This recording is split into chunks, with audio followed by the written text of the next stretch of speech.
আগের ক্লাসগুলোতে আমরা personal pronoun, possessive pronoun, demonstrative pronoun, reflexive and emphatic pronoun and interrogative pronoun এইসব pronoun সম্পর্কে শিখেছি। আজকের ক্লাসে আমরা রিলেটিভ প্রোনাউন সম্পর্কে জানব।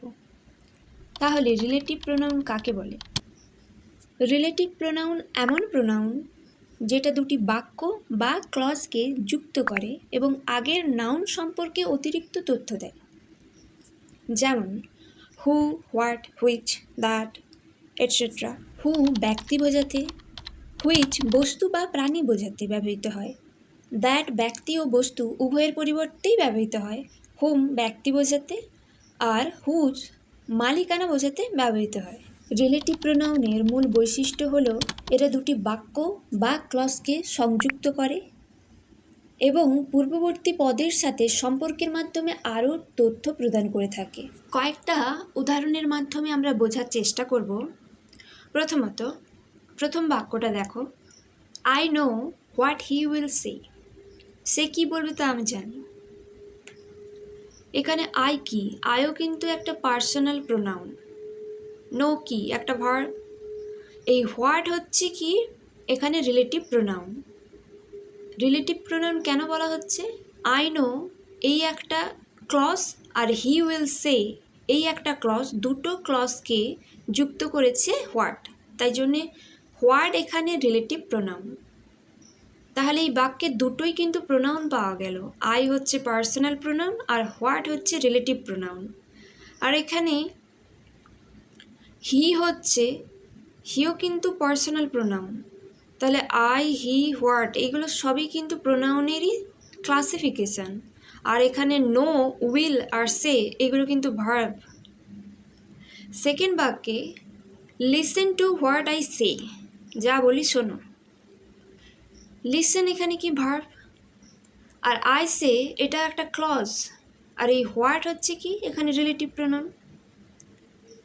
Third example, she found what she was looking for. তাহলে এখানেও এই হোয়াট কি রিলেটিভ প্রোনাউন। আর এখানে দুটো ক্লজ আছে, সি ফাউন্ড একটা ক্লজ আর সি ওয়াজ লুকিং ফর এটা অ্যানাদার ক্লজ। তোমরা যদি ক্লজ সম্পর্কে জানতে চাও তাহলে আলাদা কোনো একটা ক্লাসে বলবো, অবশ্যই কমেন্ট করে জানাবে যদি জানতে চাও। ফোর্থ বাক্যে দেখো, she never rises early in the morning which is bad for her health. সে যে খুব সকালে ওঠে না তা তার স্বাস্থ্যের পক্ষে খারাপ।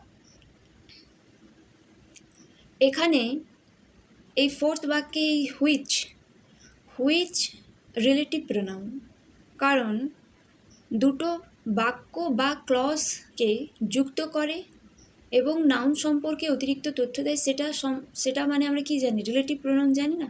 এখানে হুইচ তাই relative pronoun. She passed the examination which pleased her parents. সে পরীক্ষায় পাস করলো যা তার অভিভাবকদের খুশি করলো। তাহলে এই বাক্যে সি হচ্ছে কি? এটা পার্সোনাল প্রোনাউন। এখানে হার এটাও একটা প্রোনাউনের ভাগ। হুইচ হচ্ছে কি? Relative pronoun. It is you who are watching my videos. আমার ভিডিওগুলি যে দেখছে সে তুমি। তাহলে এই বাক্যে হুটা কি? Relative pronoun. ইট একটা প্রোনাউন, ইউ একটা প্রোনাউন, মাই একটা প্রোনাউন। এখানে এই বাক্যে অনেক প্রোনাউন আছে, আলাদা আলাদা ক্লাসিফিকেশান আছে প্রোনাউনের। মাই কি? পার্সোনাল প্রোনাউন, শিখেছি আমরা। ইউ কি? Personal pronoun. এইটাও কি? Personal pronoun. 7 নম্বর যে এক্সাম্পলটা দেখব, I know the boy who came to you. যে তোমার কাছে এসেছিল সেই ছেলেটিকে আমি চিনি। তাহলে এখানে হু হচ্ছে কি? Relative pronoun. This is the book that you gave me. এই দিস কি পড়েছিলাম আমরা? Demonstrative pronoun. এই বাক্যে তাহলে দ্যাট হচ্ছে কি? Relative pronoun. রিলেটিভ প্রোনাউনের ক্ষেত্রে একটা জিনিস মাথায় রাখতে হবে, বাট কিন্তু আমরা রিলেটিভ প্রোনাউন হিসেবেও ব্যবহার করি। বাট যখন রিলেটিভ প্রোনাউন রূপে ব্যবহৃত হয় তখন তার দ্বারা that do, that does not বা who do, who does not বোঝায়। সেই জন্যে বাটকে বলা হয় নেগেটিভ রিলেটিভ। একটা এক্সাম্পল দেখব, বুঝতে পারবে ভালো। There is no mother but loves her child.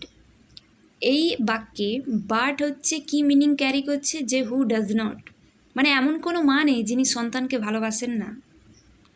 তাহলে বাট অ্যাকচুয়ালি আমরা কি জানি, কনজাংশন হিসেবে বসে, কিন্তু এখানে বাট হচ্ছে রিলেটিভ প্রোনাউন হিসেবে বসেছে। বাট একটা নেগেটিভ রিলেটিভ প্রোনাউনের উদাহরণ। তাহলে আজকের ক্লাস থেকে তোমাদের রিলেটিভ প্রোনাউন সম্পর্কে ধারণা স্পষ্ট হলো। যদি কোনো ডাউট থেকে থাকে অবশ্যই কমেন্ট করে জানাও, আমি ক্লিয়ার করার চেষ্টা করব। নেক্সট ক্লাসে আমরা ইনডেফিনাইট প্রোনাউন সম্পর্কে জানব। আজকের ক্লাসটা যদি ভালো লেগে থাকে তাহলে চ্যানেলটিকে সাবস্ক্রাইব করে রাখো, পরের ভিডিওগুলো দেখতে সুবিধা হবে। আর তোমাদের সবাইকে অসংখ্য ধন্যবাদ এখান পর্যন্ত দেখার জন্যে।